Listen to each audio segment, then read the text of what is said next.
oqshom boshlanishdan avval biz har bir mehmondan so'radik.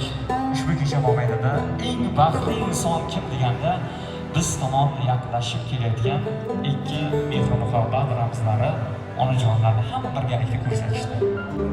Har bir to'yda Urfodadan aniga aylangan farzandlar nomidan yuragidagi aytolmagan so'zlari bor ekan va o'sha so'zlarni biz she'rlar yordamida, ajoyib so'zlar yordamida taqdim qilishni niyatlaymiz. Qaramang mana. Yalpizim rayhonim, guldek bahorim, siz mening mehribonim, jannat iforim, siz mening mehriborim, eng mehribonim. Qaramang jonona, qaramang ona. Ekkan rayhoningiz sulsin mayliga. Keksalik sabri to'lsin mayliga. Onajon, menga nima bo'lsa, bo'lsin mayliga. Qaramang jonona,